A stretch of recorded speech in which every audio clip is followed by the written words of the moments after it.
Charging क्या होता है ये देखो। अब इसमें हम लोग पढ़ेंगे कि चार्ज को कैसे एक दूसरे से ट्रांसफर किया जाता है, कैसे ट्रांसफर होता है चार्ज एक दूसरे को। तो वही होता है मेथड ऑफ चार्जिंग। चार्जिंग का मतलब होता है कि चार्ज को एक दूसरे में भेजना, एक जगह से दूसरे जगह भेजना। जैसे हम लोग कंघी को कभी देखे हो, कंघी को बाल में रगड़ो, ठीक है, कंघी को बाल में रगड़ करो और कोई छोटा छोटा पेपर का टुकड़ा रख दो और वहां पे कंघी को क्या करो, वहां पे रखो तो लगेगा कि चिपक रहा है कंघी से, होता है ना ऐसा। तो वही चीज जो होता है यहाँ पे फ्रिक्शन से हो रहा है। इसमें क्या हो रहा है, रबिंग किया जा रहा है। रब का मतलब होता है घसीटा जा रहा है उस पे, ठीक है। तो वहां पे बाय फ्रिक्शन से होता है। 3 मेथड होता है। सबसे पहला मेथड देखो इसका, मेथड ऑफ चार्जिंग का 3 मेथड होता है। एक मेथड है तुम्हारा बाय फ्रिक्शन, फर्स्ट मेथड है ये। दूसरा है बाय इंडक्शन,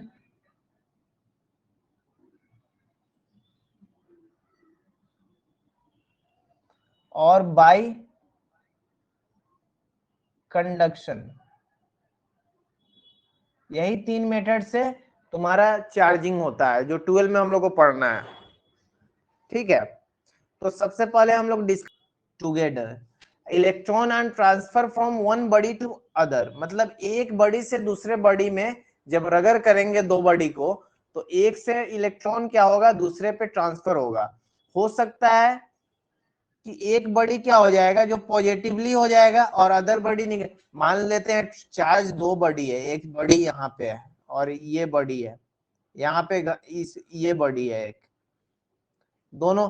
तो इसका मान लेते हैं इलेक्ट्रॉन, इसमें इलेक्ट्रॉन सब रहा होगा, इलेक्ट्रॉन अभी इलेक्ट्रॉन रहा होगा, न्यूट्रल रहा होगा। मान लेते हैं यहाँ पे क्या है, ये न्यूट्रल रहा होगा, ये न्यूट्रल रहा होगा।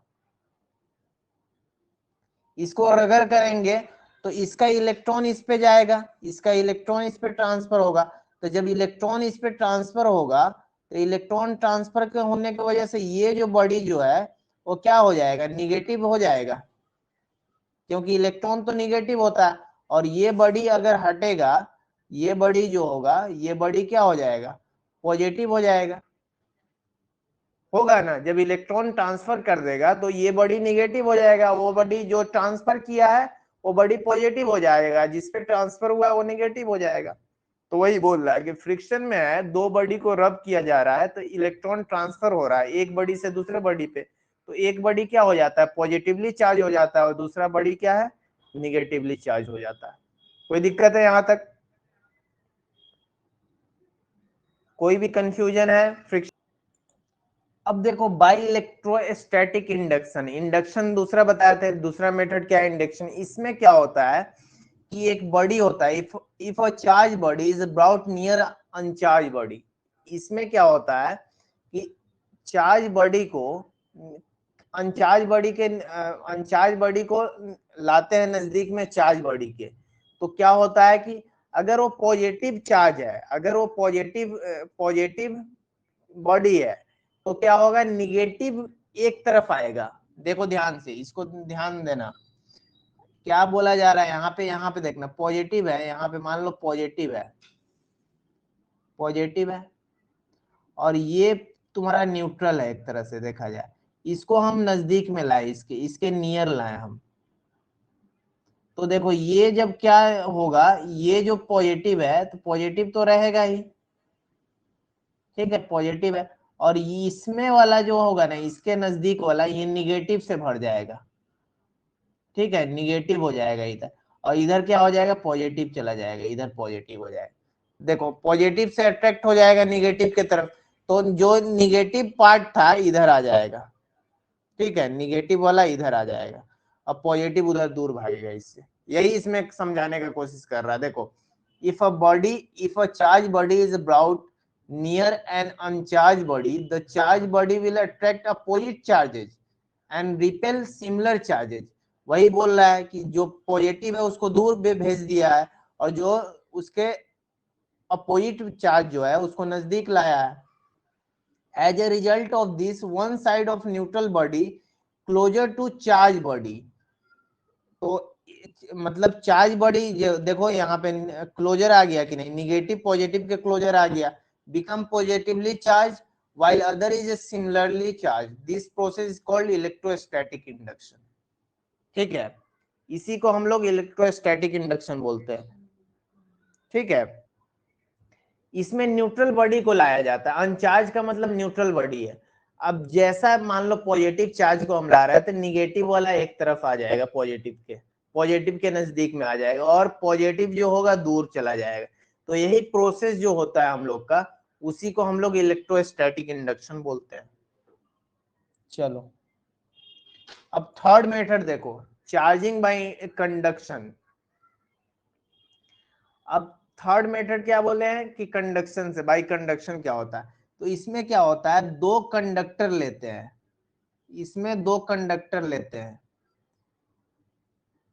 सबसे पहले इसमें दो कंडक्टर लेंगे, take two conductors, one charge and other uncharge, और क्या करेंगे, दोनों को एक दूसरे के कांटेक्ट में लाएंगे, एक दूसरे के कांटेक्ट में ला देंगे। उसके बाद क्या होगा कि चार्ज जो है, चार्ज वाला जो है वो क्या करेगा, सब पे स्प्रेड हो जाएगा। देखो यहाँ पे अनचार्ज था, यहाँ पे क्या था तुम्हारा, ध्यान देना, यहाँ पे अनचार्ज था, यहाँ पे अनचार्ज था, ये चार्ज था, ये दोनों को नजदीक में लाया तो देखो चार्ज सब पे आ गया। अब अलग अलग कर दिए तभी भी चार्ज रहा, ये भी चार्ज हो गया, ये भी चार्ज हो गया। दो, एक अनचार्ज था, एक चार्ज था, दोनों को कांटेक्ट में लेके आए, दोनों पे चार्ज आ गया। अब अलग किए फिर भी चार्ज रहा, तो इसी को हम लोग बोलते हैं कि कंडक्शन। सबसे पहले दो कंडक्टर लेंगे, एक चार्ज लेंगे एक अनचार्ज लेंगे, दोनों को एक दूसरे के कांटेक्ट में लाएंगे, तो चार्ज वाला का चार्ज क्या होगा, स्प्रेड हो जाएगा दोनों पे, फिर दोनों को अलग कर देंगे तो वही चार्ज हो जाएगा दोनों। वही यहाँ पे डिफिनेशन तुमको बोल रहा है। क्या पॉसिबिलिटी है, नहीं है? तुम लोग जल्दी बोलो। क्वेश्चन नंबर 1 है तुम्हारा ये, which of a following charge is not possible?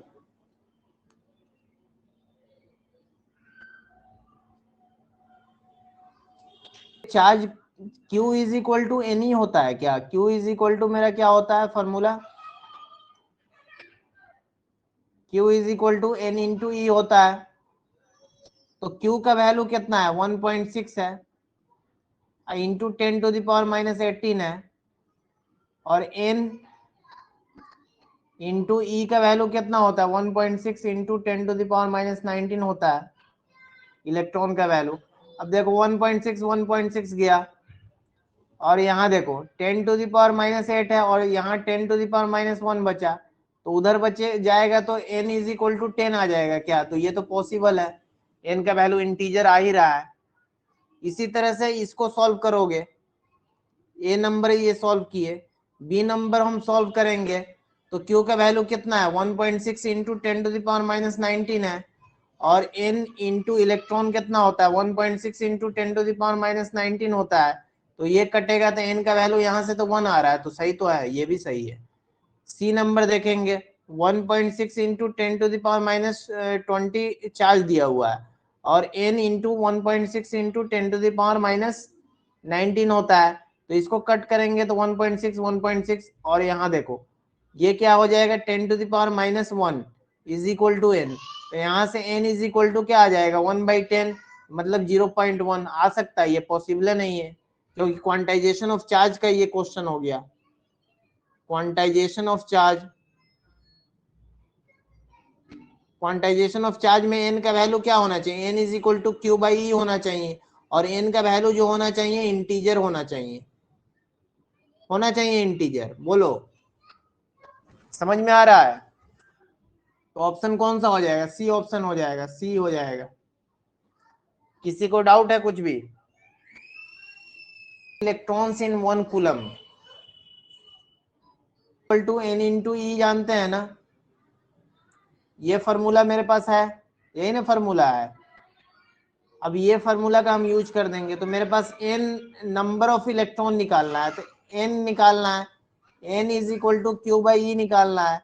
तो कूलम का मतलब 1 कूलम का मतलब 1, और इलेक्ट्रॉन का वैल्यू क्या होता है 1.6 इंटू 10⁻⁻19।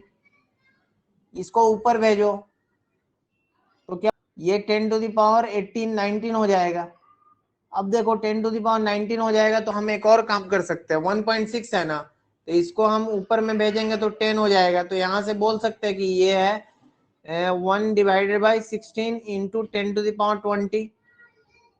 अब हम यहाँ पे 100 लिख देते हैं, 100 लिख देंगे क्यों, क्योंकि 100/16 लिखेंगे और ये 10⁻18 हो जाएगा। तो 16 छक 96 होता है ना, तो 6 पॉइंट कुछ आ जाएगा।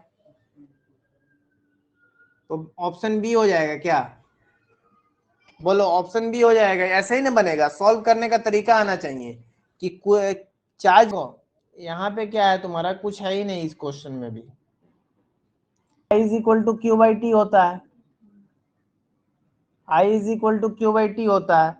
और यहाँ पे दिया हुआ है तुम्हारा ये चार्ज जो फ्लो हो रहा है कितना है 10⁻, ये जो है मान लो यहाँ पे n into E by T लिख सकते हैं इसको। और ये वैल्यू दिया है तुम्हारा n, ये t जो दिया है यहाँ पे देखो 10⁻7 दिया है। और इलेक्ट्रॉन इतना कितना है, इलेक्ट्रॉन इसका 1.6 इंटू 10⁻⁻19 लिख सकते हैं क्या। अब आई यहाँ से तो आ ही जाएगा, नहीं आ गया। 10⁻7 इलेक्ट्रॉन है और इलेक्ट्रॉन कितना होता है, ये n का वैल्यू दिया है 10⁻7 और ये टाइम इसके साथ दे दिया, तो ये चीज का तो वैल्यू दे दिया है, इलेक्ट्रॉन को गुना यहाँ पे कर दे रहे हैं। ठीक है, तो यहाँ से क्या हो जाएगा 1.6 इंटू 10⁻⁻12 आ जाएगा। आंसर आया कि नहीं, पर सेकेंड। तो एन बाई टी का वैल्यू दिया है 10⁻, और इलेक्ट्रॉन भी तो इसमें गुना है, तो इलेक्ट्रॉन को गुना करेंगे तो करंट आ जाएगा टोटल। हम वहां पे समझे कि एक कॉपर स्फीयर है जिस कंटेन अबाउट इतना एटम है, इतना एटम है, एक स्फीयर में इतना एटम है, कितना एटम है 2 इंटू 10⁻22। और ईच एटम में, हर एक एटम में, ईच एटम में 29 इलेक्ट्रॉन है, हर एटम में 29 इलेक्ट्रॉन। टोटल चार्ज कितना हो जाएगा, टोटल चार्ज हो जाएगा तुम्हारा, करेंगे टोटल नंबर ऑफ इलेक्ट्रॉन कितना हो जाएगा, 29 से गुना हो जाएगा उतना एटम में, तो ये 58 आ जाएगा ना, इंटू 10⁻22। अब मेरे पास दिया हुआ है कि what fraction of electron must be removed from the sphere to give charge of 2 microcoulomb। अब चार्ज मेरे पास दिया हुआ है, Q का वैल्यू दिया हुआ है 2 माइक्रोकूलम, 2 इंटू 10⁻⁻6 कल ही बताए थे माइक्रो रहेगा। तो यहाँ से हम बोल सकते हैं कि Q is equal to n into e. तो यहाँ से n का वैल्यू हम निकाल सकते हैं Q बाई ई। तो Q का वैल्यू क्या है मेरे पास 2 इंटू 10⁻⁻6 डिवाइडेड बाई इलेक्ट्रॉन क्या है 1.6 इंटू 10⁻⁻19। अब सॉल्व करोगे इसको तो 1.25 इंटू 10⁻, तुम्हारा 13 आ रहा है। ठीक है, तो नंबर यहां से नंबर ऑफ, ये नंबर आ गया ना, और यहाँ भी नंबर ऑफ इलेक्ट्रॉन ही है, यहाँ पे भी नंबर ऑफ इलेक्ट्रॉन है, यहाँ पे भी नंबर ऑफ इलेक्ट्रॉन है। ठीक है, नंबर ऑफ इलेक्ट्रॉन ऊपर में भी है और नंबर ऑफ इलेक्ट्रॉन ऊपर नीचे में भी है। तो फ्रैक्शन बोला है ना, तो फ्रैक्शन बोला है तो डायरेक्ट सॉल्व कर देंगे। Fraction of electron, fraction of electron के लिए क्या करते हैं, जो कम होता है उसको लिखते हैं ऊपर, तो कम वाला को ऊपर लिखेंगे, और ज्यादा कौन है 58 इंटू 10⁻22। तो ये सॉल्व करोगे तो कितना आएगा, आंसर बताओ तो तुम लोग। यहाँ पे इलेक्ट्रॉन गुना क्यों नहीं किया, क्योंकि नंबर ऑफ इलेक्ट्रॉन निकालना था ना, नंबर ऑफ चार्ज नहीं ना निकाल रहे थे, नंबर ऑफ इलेक्ट्रॉन का बात कर रहे थे ना। यहाँ पे हम चार्ज समझ गए, इलेक्ट्रॉन दिया हुआ था क्वेश्चन में। ठीक है, चार्ज बोलता तब ना वो काम करते। तो इसको सॉल्व करोगे तो जो भी आंसर आएगा लिख देना अपना। मान लेते ये आ रहा है 2.16 इंटू 10⁻⁻11 आएगा, यही हो जाएगा फ्रैक्शन। इतना फ्रैक्शन को रिमूव किया गया होगा।